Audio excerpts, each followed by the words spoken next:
Howdy, I'm Nolan Gray, Research Director at California YIMBY, where we're hard at work making California an affordable place to live, work, and raise a family. Welcome back to Abundance. In this episode, I chat with Francis Fukuyama. He's the Olivier Nomellini Senior Fellow at Stanford University's Freeman Spogli Institute for International Studies, a faculty member of FSI's Center on Democracy, Development, and the Rule of Law, and also the director of Stanford's Ford Dorsey Masters in International Policy. In this episode, we discuss political decay in California, how CEQA perpetuates vetocracy, and the ancient roots of the Anglosphere housing crisis. We're joined in this episode by California YIMBY's policy director, Ned Resnikoff. And with that, on to the show. Right. So as we were discussing before we started recording here, when Ned and I were thinking of who our dream guest would be to have on this podcast, of course, your name came up pretty quickly. But we were thinking, what could this professor who's thinking about the grand, arc of history and governance, over the course of centuries. I don't think this is the type of guest who's going to want to talk about zoning policy and Santa Monica. But as we thought more about it, themes and concepts in your work just seem to keep constantly coming up in how we approach policy reform here in California. And California in particular, it strikes me that, California is somewhat in a state of crisis right now, right? Yes. I mean, the state, for the first time recently, lost congressional seats, and many of our major coastal cities are dealing with population decline. And I think there's an awareness that there's something fundamentally has gone wrong with institutions. You've written a lot about the decay of institutions. Top 1,000-foot question here. Is California in a state of political decay? And what sort of things should we be thinking about if we understand your theory correctly? Yeah, I think that it has been in a state of decay. I think that, a lot of the political system has been captured by powerful political groups that are well organized, that collectively don't necessarily represent the interests of the mass of ordinary people in the state. And it's gotten very rigid. We've gotten a lot of rules and procedures passed over the last, the last century, more than a century, that have made it very hard to then reform and change the system and make it a little bit more functional. And those are, aspects of what I defined as political decay, this rigidity to the point where you can't really fix the problems that you can see right in front of your nose. So I do think we're suffering from that. Yeah, and I mean, just to tease that out a little bit more, because in some of your recent work, and I'm thinking in particular of the 2-book series, Origins of Political Order and Political Decay, you talk about decay in the context of really the entire history of human civilization. And I know you're someone who kind of, I think really remarkably in your work, goes between these micro and macro angles on the same political topic. And so I guess just to kind of underline your earlier point, if you could talk a little bit about how a topic like political decay that you're applying to like the Mamluk Empire or the breakup of the Habsburg Empire could also apply to contemporary issues in the state of California. Sure. No, I'd be happy to. So I think that modern political institutions, and by modern I mean ones that are impersonal, meaning the people running the government don't play favorites with their friends and relatives, this sort of thing. They treat citizens as citizens on a kind of equal basis. They follow a rule of law. They don't pick sides on simply partisan basis, but they actually try to look at what's good for the society as a whole. That's kind of the ideal of modern government. But the problem is that you have these accretions of rules that then make it hard to govern in that fashion. And, in my second volume, in Political Order and Political Decay, I argued that the United States is in a process of decay because we have, in fact, seen the capture of the government. I mean, you see this obviously at a federal level, but it exists at a state level as well. Very well organized, very powerful interest groups that actually write a lot of our laws because the state itself doesn't have the capacity to actually, like write a new health reform law. And so you leave it up to the lobbyists to do this. So that's one aspect of it. But the other aspect has to do with the structural rigidity of the system. We have a constitutional system of checks and balances. That's what makes it a liberal democracy. The liberal part refers to constraints on state power that make it very hard for the government to tyrannize over us. Americans in particular, compared to people in East Asia or most Europeans, are very suspicious of government, and therefore they want to constrain government in many ways. And I think that's been very important from the standpoint of our liberties over the, the centuries that the American Republic has existed. But you can have too much of a good thing. You can have excessive constraint. And I think that that's really the situation the country as a whole has fallen into, that we have so many constraints on power.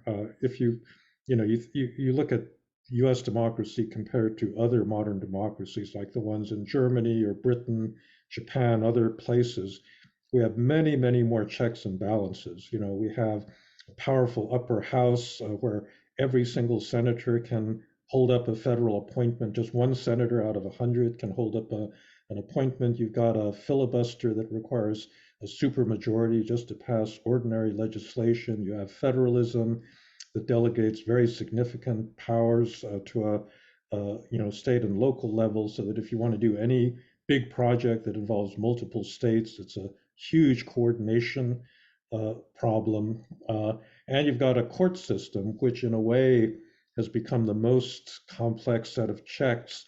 You both got a common law process, but also you've got a pretty active judiciary at state and local levels that provide additional checks in addition to that. So we have what I labeled a vetocracy, meaning rule by veto.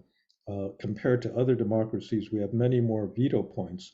And when you combine that fundamental setup with the kind of polarization between red and blue states and parties and people, it means that it's really easy for things to get blocked. And in fact, a lot of things get blocked simply to prevent the other side from accomplishing anything. We had this Energy Security and Independence Act that was supposed to be a follow-on to the IRA last year, that was actually a sop to Joe Manchin because he voted for the IRA, but it was going to speed up permitting of transmission lines, from where all the alternative energy is produced in Texas and Oklahoma out to the West Coast. And the bill failed. It was kind of a perfect example of vetocracy. So it failed out of a coalition of progressive Democrats that didn't like the fact that Manchin had stuck in a fossil fuel project to what was otherwise a kind of green energy bill. But also a lot of Republicans just didn't want Joe Biden to have another legislative victory, and so they voted against it. And they wanted to defend their property rights in Texas and this sort of thing. And so it's just very hard under those circumstances to actually make decisions in favor of the common good, and that I regard as a real form of political decay. Now, don't get me wrong, I think that the checks and balances are fundamentally a good thing. So there are a lot of things that the Donald Trump, when he was president, wanted to do, like build his border wall and ban Muslims from traveling to the United States, and he was blocked from doing that by courts, by the legislature, by all those other institutions that limit power. But it also means that when you want to do something positive, like speed up the transition to green energy, you can't do it because it becomes really hard to actually get decisions through, even though majorities of voters actually would like something to be done. Yeah, or to build housing. Well, housing is a perfect example of that. So right. Go ahead. I'm sorry. Well, I was just going to elaborate on this a little bit here. It strikes me that when I look back at California in the 50s and 60s, right? I mean, there was this incredible boom of new necessary modernizing infrastructure, building out the UC system. There was this unbelievable kind of state capacity to build things and things that we needed. But it struck me that there were also excesses with this, program that resulted in a backlash, right? Urban renewal, urban freeways, the failure of public housing that sort of got you this vetocracy where folks said, okay, now we need to actually give everyone a say on some of these projects. But it strikes me that the pendulum has swung from one extreme to another. Well, that's exactly the problem. One of the things that's happened over the last 3 generations is that public participation has become, a very important component of any kind of public decision making. And that's absolutely correct. I mean, if you think that you can take a bunch of technocrats, put them in an office and have them make decisions that are going to be acceptable and good for the public, you're crazy. I mean, people have not thought that way for a very long time. But you can take a good thing, something that's intrinsically a good idea, and carry it to too great an extreme. And I think that in California, we have a lot of examples of that. My colleague at Stanford, who used to be at Berkeley for most of his career, Bruce Kane, wrote a very nice book a few years ago called Democracy, More or Less. And he pointed out that in California especially, you have these populist measures that were meant to get around special interests. So you have initiatives, recalls, referenda, and then you have a number of laws, that require heavy doses of participation, like CEQA.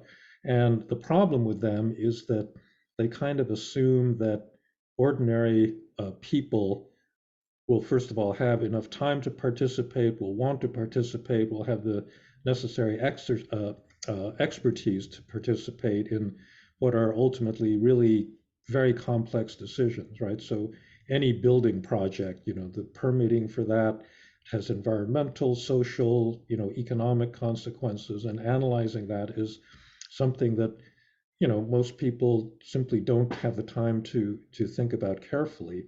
And the result is that the participatory processes, because they are so complex, usually are dominated by special interests, right? So in a housing hearing, you'll get the developers showing up, the labor unions showing up, the environmental groups showing up, but then they don't necessarily reflect the general interest of the population as a whole. They reflect very concentrated, well-organized power. And so, I could go on for a long time about, just you take the whole initiative process in California. It was meant to get past the special interests that had dominated the state legislature in the first decades of the 20th century. And, it did that for a while, but pretty soon all the corporate interests figured out how to use the initiative process. And, at the moment, if you don't have a couple $100 million to spend on an initiative, it's very hard to actually get one passed in a state as large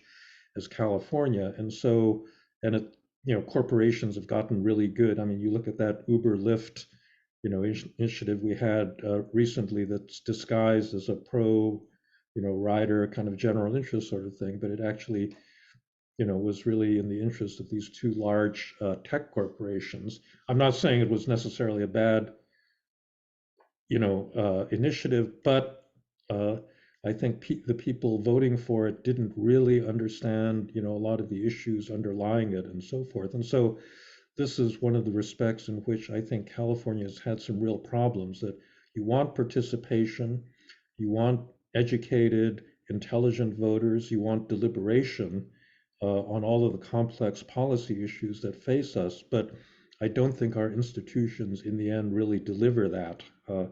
What they actually do is deliver a kind of platform for, like I said, well-organized and very well-entrenched interests to in a way dominate the conversation. Are you suggesting that the average Californian isn't an expert on dialysis center regulation? Yes, I think that's. I mean, there are many examples. If you want the simplest example of participation having terrible results, we opened up the primary system for presidential candidates in both parties after the 1970s to popular primaries rather than the candidates being chosen by party professionals.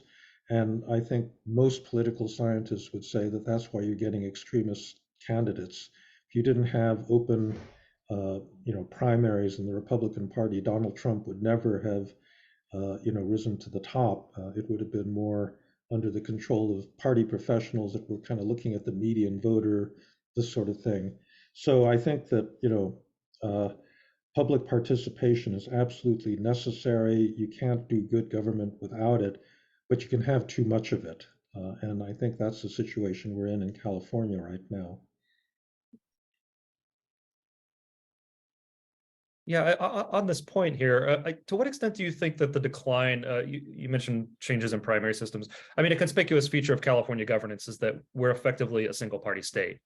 To what extent do you think that lack of political competition in California or at the city jurisdiction level is a factor here? Well, I think that competition is in politics and in economics is almost always a good thing, simply to keep people honest. If they don't have to fear of losing their position, in the hierarchy, they're simply going to get lazy, they're going to get corrupt, and so forth. And so I think it's really important to put alternatives in front of people. You actually do have a pretty diverse population in California. I'm actually a big fan of ranked choice voting because I do think that, the kind of plurality voting system we have in the United States and in most places in California, again, most political scientists would say this tends to produce two large, big parties that don't actually capture the diversity of opinions within each of those parties, right? And the Democratic Party, I mean, you think of what it is, it's this incredible coalition of lots of different groups from far left to kind of center right. And, without more ways of making those different social units within the party, giving them voice, I don't think you're going to get good representation in the end. This leads to, I think, another question I had reading some of your work on political decay.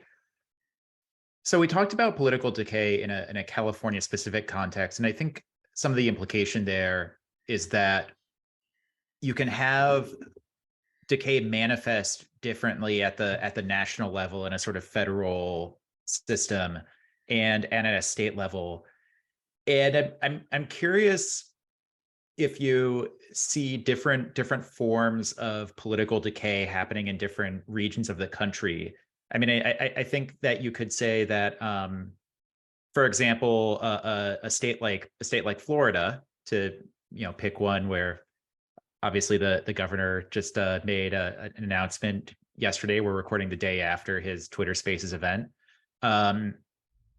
Seems to be doing a lot better on housing affordability metrics, but also book bans, just a lot of nasty stuff happening there. And so I'm wondering if there's, you think a lot about the sort of genealogy of political traditions and political structures.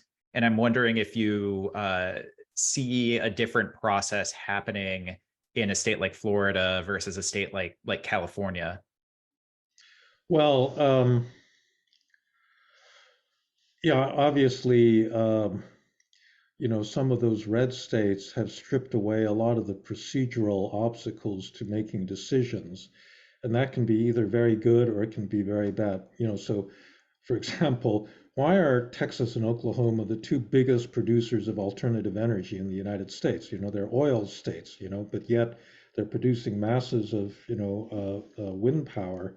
And I think part of the reason for that is that their state level permitting process is really a lot more streamlined than it is in California. And so it's just easier for entrepreneurs to build stuff like that.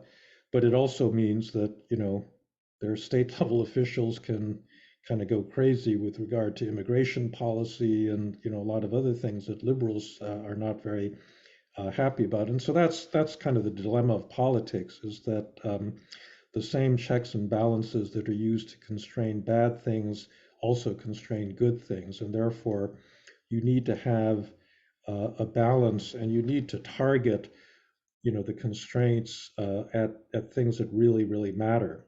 So for example, in terms of civil rights, I think that we don't want to make exceptions, for certain people that their rights aren't going to be protected. We're going to make a lot of discretionary decisions. Whereas if you're talking about, building things or making, decisions on kind of public housing and this sort of thing, you can have a lot of variation.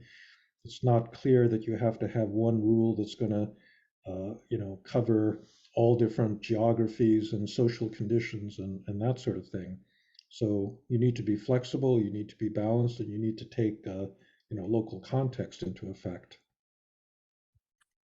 So if I could, maybe I could mention one other aspect of vetocracy, which it's not completely unique to California because it also happens at a federal level and in other states, but that's the issue of litigation and the way that plays in a law like CEQA, the California Environmental Quality Act. One thing that's very unique about the United States as a democracy is the fact that we have something called private right of action. Uh, we don't rely on the state to enforce a lot of our laws. We rely on private litigation to do that. This has a long and honorable tradition. Brown versus Board of Education was a suit brought by a private NGO, the NAACP, against the Board of Education in Topeka, Kansas, and that was a great milestone in American civil rights. But we got into the habit of using private litigation to do all sorts of things, and particularly in the enforcement of environmental law.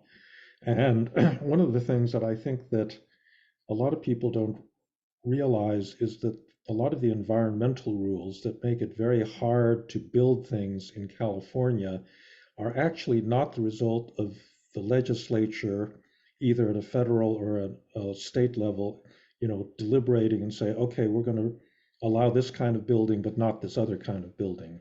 A lot of it came about as a kind of common law process where some homeowner would decide, I don't want to have to look at that offshore windmill, from my front window, so I'm going to sue, under CEQA, and you get a local judge or state level judge to support that, and all of a sudden that becomes a new standard. And so what's happened is that you have this creeping expansion of rules and regulations governing, the ability to build things that is not the result of any kind of legislative deliberative process.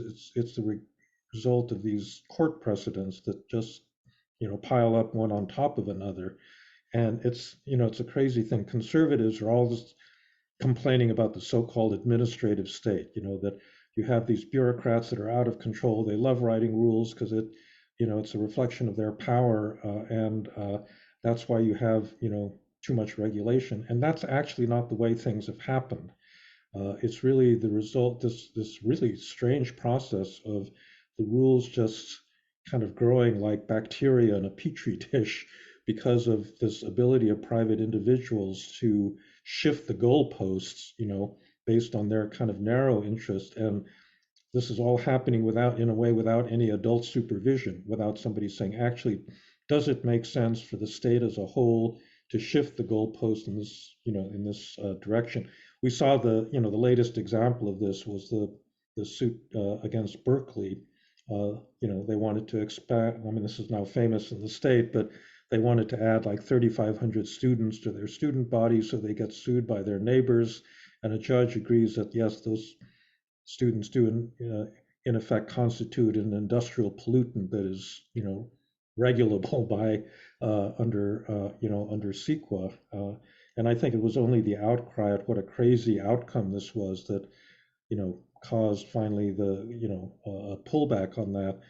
But that's a kind of example of, I think, vetocracy gone wild, because in a certain sense, so under CEQA, all 40 million residents of California have standing to sue any project they want. There are certain limitations, but virtually any project, public or private, they can sue anonymously, and there's no statute of limitations. And as a result, there have been something like 118,000 CEQA lawsuits over the past decade.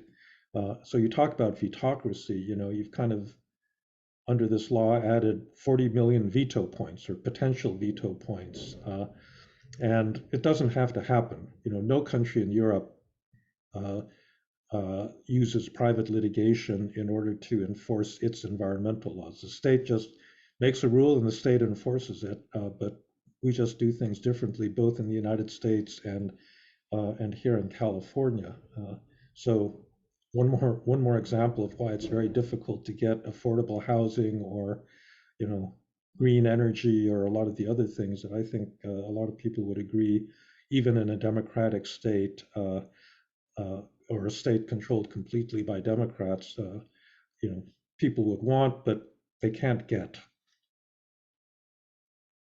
Yeah, there's a lot there, and I want to touch on at least a few points here. So, first, as a former public sector city planner, some of the elements of your work that I found most interesting is discussing, state capacity and why certain agencies succeed or fail and then decay over time. You talk about, the ICC being sort of the prototypical sort of failed, immediately captured agency, but perhaps even more interesting was the Forest Service, right? Right. This entity that really was this really high quality branch of the civil service that decayed over time. And at least I see pretty clear parallels there with our local government planning capacity. You had a relatively clear mandate at one point that over time has been diluted by multiple different mandates and multiple different interest groups guiding policy. And I think, we've said this word interest groups a few times. I think often what makes housing policy and CEQA reform difficult is it's not always necessarily what a normal person would think of as an interest group guiding these decisions. It might be a homeowners association or even just an individual homeowner who shows up at that meeting and completely dictates the terms of the decision. Yeah, no, that's absolutely right. Again, it reflects this assumption about public participation that if you simply open a meeting to, anyone showing up, you don't actually get a representative sample of the population. What you get are people that really care about that particular issue, and it could be one individual that dominates the hearing, and they're louder and they're more determined than other people, and therefore, they in effect influence the final outcome in a much bigger way. So I think that we need to rethink these participatory processes. I've been dealing with a number of people that have looked at other forms of participation, like citizens' assemblies. They do this in a number of European countries, where you don't just hold a public hearing and allow anyone to show up. That there's some of them actually use a lottery system to try to get a kind of random sample of citizens, or they may, pick people by certain qualifications in terms of the time and the background that they bring to a particular public deliberation. And then I think actually moderating the discussions are very important. We have a center at my institute that's run by Jim Fishkin on deliberative polling, or it's basically a form of deliberative democracy, where they basically take a politically very diverse group of people and they put them in a hotel conference room for a 3-day weekend, and they give them a common basis of factual information, and they moderate a discussion where you're face to face. It's not a huge group that where anyone can show up, but it's under relatively controlled circumstances. And they've done this with very divisive issues like immigration or taxes or healthcare. And it turns out that even in this kind of polarized moment in American politics, if you actually make people calmly deliberate face to face over a kind of extended period of time, they become more civil, right? They can't just yell at each other the whole weekend. And they actually end up, coming to consensus on a lot of issues, not everything, but there's more consensus than you would think, if you just followed comments on Twitter or on social media. So I think that there are ways of handling, the need for participation, but I don't think we've explored them sufficiently, here in California. Yeah, I mean, something else that this conversation makes me think about from the first book in the Political Order and Political Decay series, so Origins of Political Order, is you talk about the formation of the maybe you could say Anglo-American political tradition going back to medieval England. Mm-hmm. And when we talk about the sort of accretion of rules based on litigation, and I think especially this this system that's very based on landowners taking private action against the state to sort of hem in the state's priorities. I mean, what was the Magna Carta if not that? Right. It does make me think that there's something very very old with very deep roots going on in things like CEQA litigation and just the sort of litigious nature of American land use rules.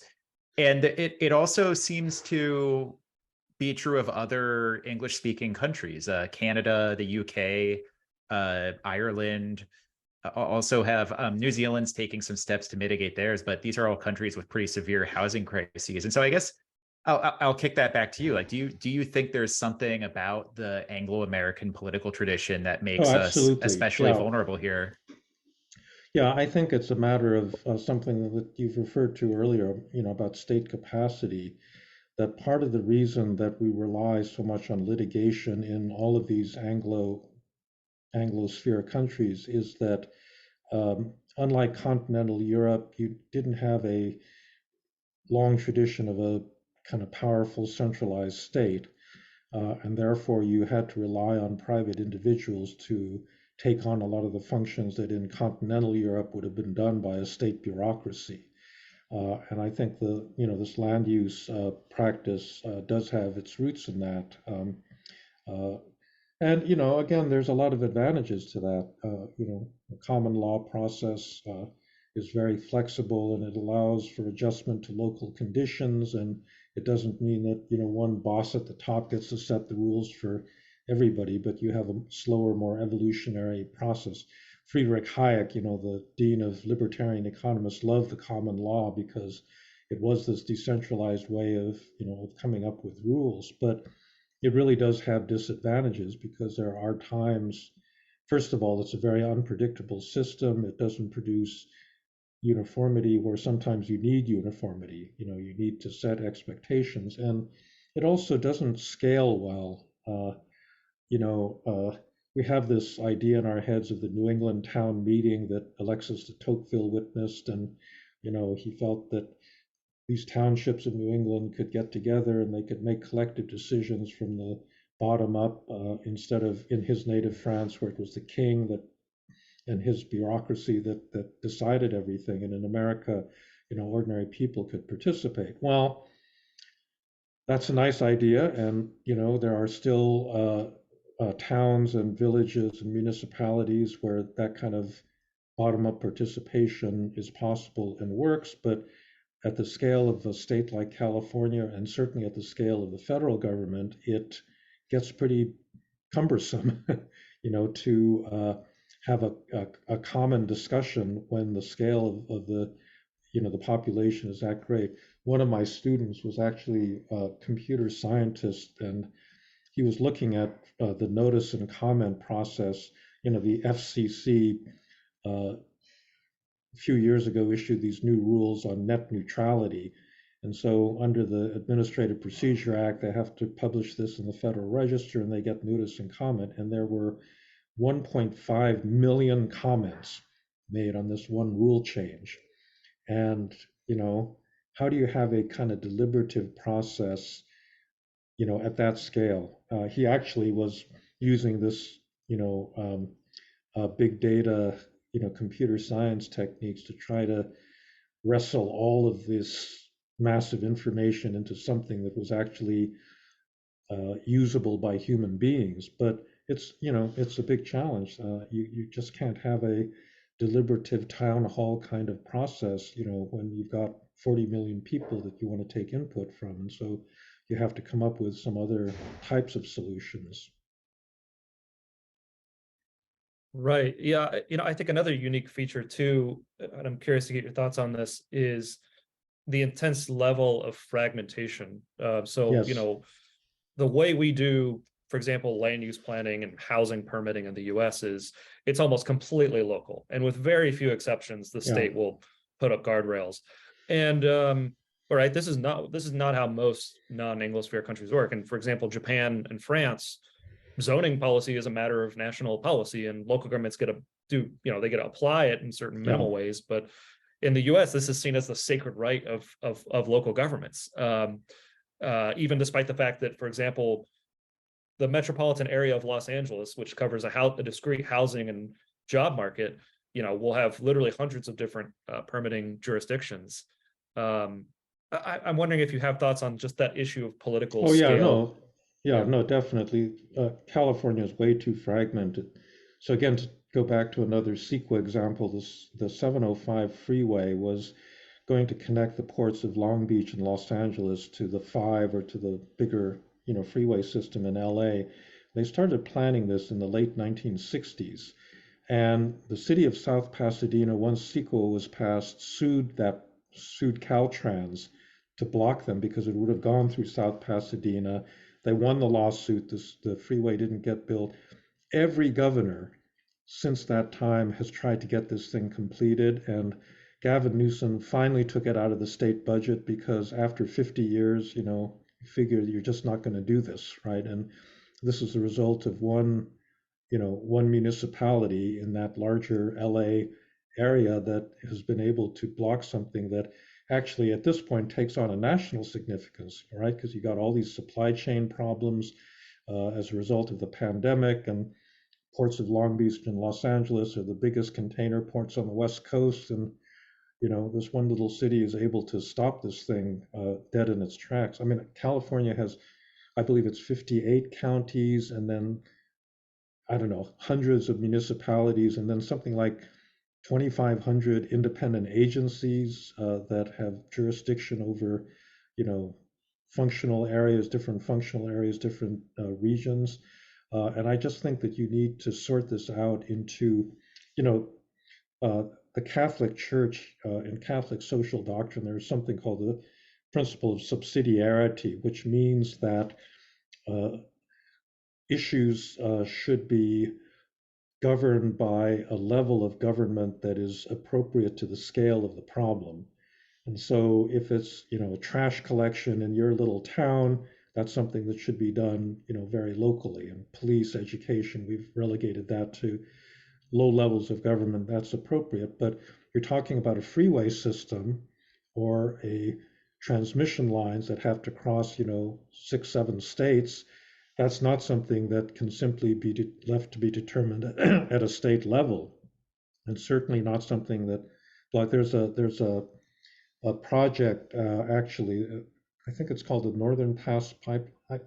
I forget what the name of it is, but basically Hydro-Quebec in Canada actually produces a lot more clean electricity than can be consumed. So they want to send it down to Massachusetts, and transmission lines go through New Hampshire, and people in New Hampshire don't want it because they say we're not going to benefit from it, and why should we have all this disruption? But from the national standpoint, it actually makes a lot of sense to do this. Certainly from the standpoint of the energy transition, it makes a lot of sense. And that's something where I think you probably need a kind of federal level decision.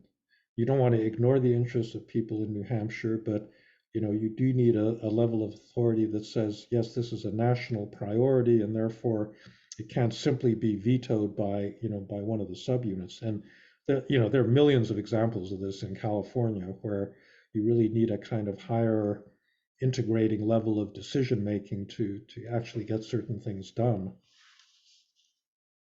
Right. Well, and that's an interesting sort of, the subsidiarity point I think is really key, because this is what we're up to partly, I think, with the regional housing needs assessment process, where we say, okay, we know we need a certain amount of housing. we know we need housing, especially in these regions.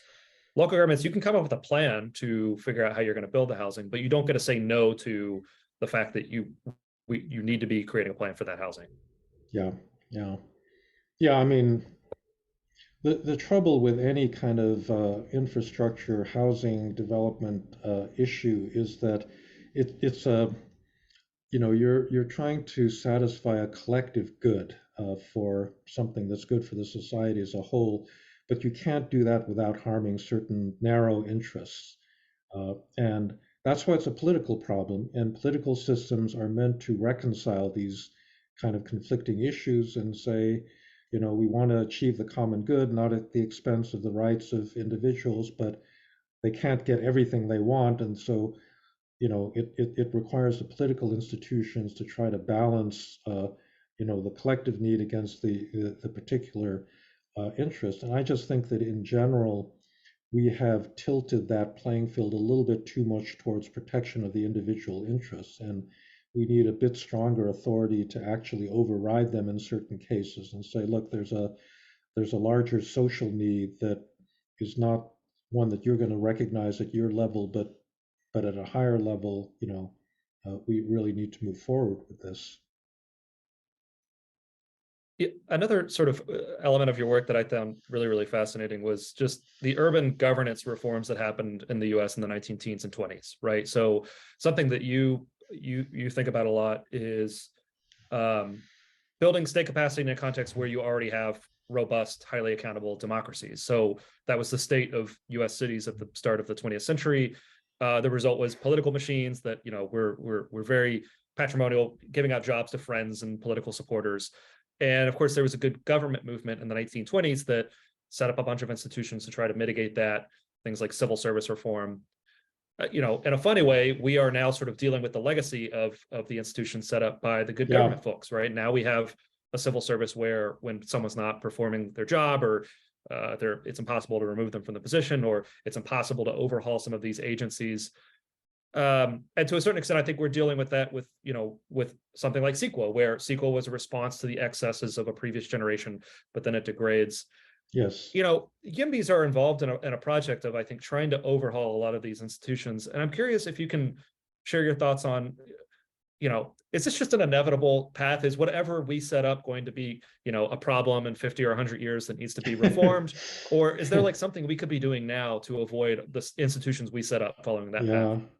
Well, I hate to break it to you, but part of the point of these political order books is that there is a kind of larger pattern that you see repeated over and over again, that you create a set of institutions, basically rules that are meant to solve a certain set of problems. And, when they're first created, they go a long way to solving the problem, but because human beings are essentially very conservative when it comes to rule following, institutions become very deeply entrenched and embedded, and then it becomes really, really difficult. And that's kind of the model of political decay that I was trying to explicate happening over and over again in different civilizations, that you set up these institutions, circumstances change, the environment is different, and you need different rules, but you can't get there because the existing rules are so firmly established. And oftentimes it requires a war,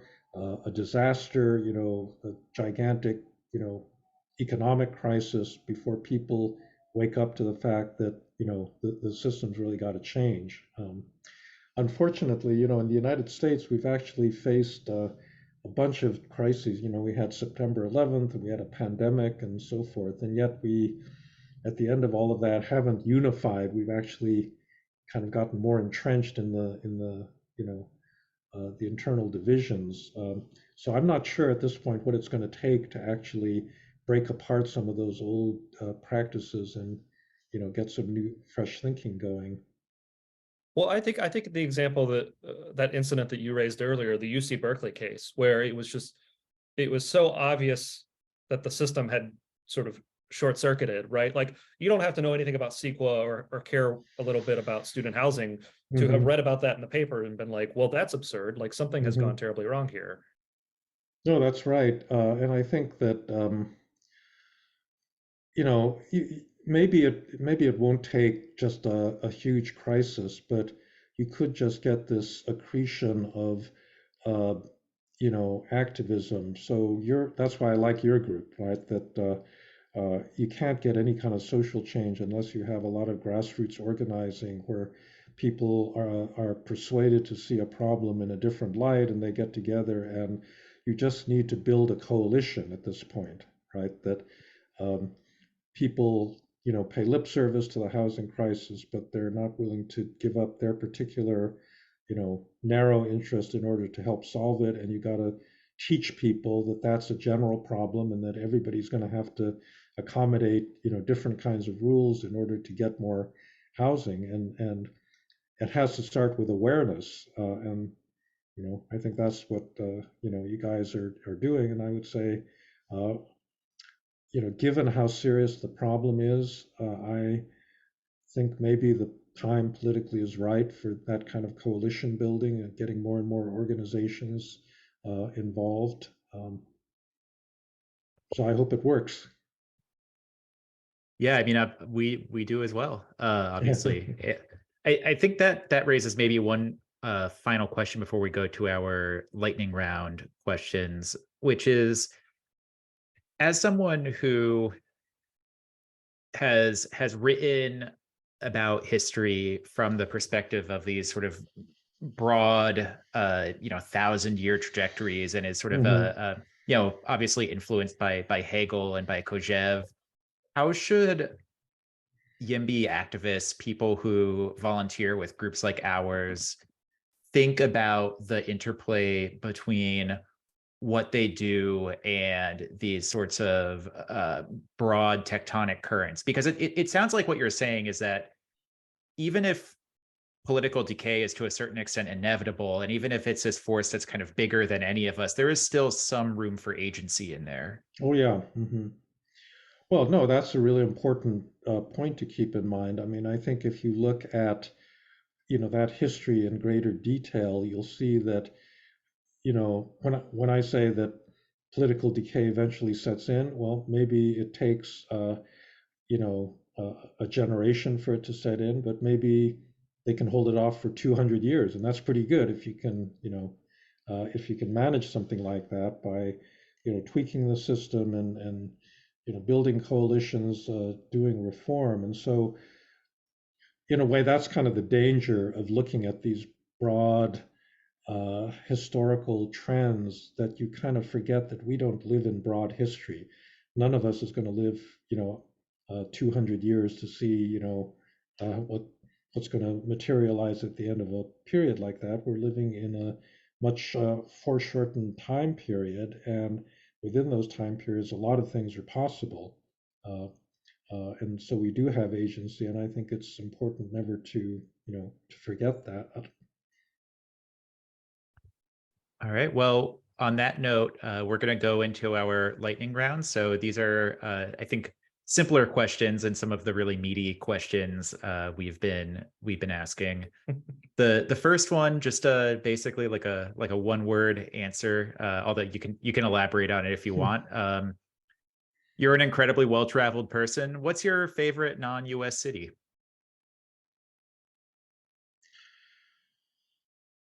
Gee, that's a tough one. In earlier in life, I would have said Paris because I was a student there and I really love the city, but it's not well run these days, and it's kind of really overrun with tourists, and not the kind of Paris that I remember from the 1970s when I actually lived there. One of the I had a visiting professorship at Aarhus University, which is a kind of middle-sized Danish city, and it's a very nice place. I was I coined this phrase "getting to Denmark." It wasn't for Bernie Sanders reasons. It wasn't because they were a social democratic country, but they were just a very well governed, low corruption country. And in a way, Aarhus is a really nice, example of what it means to have kind of good governance, both at a national and a local level. Yeah, no, you notice when those subtle things are off. I spent Christmas in Tokyo, and coming back to LA, you get a little bit of whiplash. Yeah. You're an audio guy, right? As we understand. Mhm. Yes. What's the easiest thing the average person can do to improve their sound quality? Maybe they don't want to go all in on it. They don't want to become obsessive about it, but they do want to maybe get a little bit higher quality. Um, well, I think the most important transducer are the speakers or the headphones that you're using. The thing is that they've gotten so good across the board these days that a lot of the advice I would have given 10 years ago is kind of irrelevant. Like I got my first set of AirPods. I was very late in getting them, but I'm just amazed at how good they are for how small uh, uh, a device you have. But yeah, I mean, if you want a home sound system, I think that investing in the right kind of speakers is probably the single most important thing you can do. And I think getting the bass right is the hardest thing, and that's why sometimes the really small systems just don't sound very good at all. Okay, next question is about history. So you made an interesting choice early on in Origins of Political Order, I thought, to intentionally avoid talking about ancient Greece and ancient Rome, and instead kind of start your narrative of global political history in ancient China. Hmm. And I think throughout both books, you kind of explore national histories that are a little bit more foreign to a US audience. And Hmm. so I think coming out of that project in particular, what country's history do you think American readers generally don't know much about that they should familiarize themselves with more to understand Well, the I, world I around think them? I think China's history is really important. It's interesting what happened because even China specialists in the United States don't actually know that much about China before the 19th century. And it gives people a very wrong impression because in the 19th century, the late Qing dynasty, it was a late period in a foreign dynasty that was decaying. And so a lot of things were not working well. And it doesn't really give you a sense of the power of Chinese civilization if your historical knowledge doesn't extend, before the Opium Wars. And actually, one of the nice things that happened, after I wrote The Origins of Political Order, I spent a lot of time talking about ancient China, and that history had been suppressed by Mao, uh, especially during the Cultural Revolution. So a lot of Chinese people themselves didn't know their own, history. And that book became a bestseller in China. I mean, by far, that I've sold more copies of that book, than in any other country, um, because I think that given how powerful China is today and how powerful it's going to continue to be, um, it was always powerful. It's just that Europe and China are at the other ends of the world, and there's no way for them to collide directly. But now they're colliding all over the place. I think that if you don't know a little bit about, what Chinese civilization is and what it represents, we're just not going to be able to deal with that country. Well, I'm confident that Ned and I could ask about 1,000 more questions here, but we're about to round out an hour. Um, really appreciate you joining us and raising all of these things that we spend week to week thinking about. I'm curious, just by way of closing out here, what's next? What are you working on now? Um, well, I've been focusing on, environmental governance because I think that it really gets into the same sets of issues that you guys are working on. I mean, you're worried about housing, and I'm worried about transmission lines, and sort of building out, the robust infrastructure that's going to be necessary for climate adaptation. And I think that it's a common set of obstacles in both cases that need to be overcome. And I think a lot of people that think about environmental governance have been they start at this international level about the COP process and what the next COP summit is going to bring about, and that's the wrong level in my opinion. The right level is actually figuring out, how do you streamline the ability to actually build something, like a transmission line or a reservoir or, a seawall in your city, in the next 5 years. I think, that's the right level of analysis. So I've been trying to figure out, you know, how to link those small level problems to these larger structures because, quite frankly, there is this competition between the US and China. And what a lot of people are seeing is that the United States can't do stuff. We can't build anything. Chinese can build stuff. And so it gives their system, in a way, greater prestige. And I think that's wrong because I think our system is better, but we're just, we're falling down on certain critical areas. Um, and building things and being able to adapt flexibly is one of them. Fantastic. Well, of course, we're very much looking forward to that, and I think you're exactly right. The issues facing transmission lines are not too dissimilar from the issues facing housing, and they both maybe unexpectedly have a lot to learn from ancient India and China, as your books have suggested. Professor Fukuyama, thanks for coming on Abundance. Well, thanks very much for having me.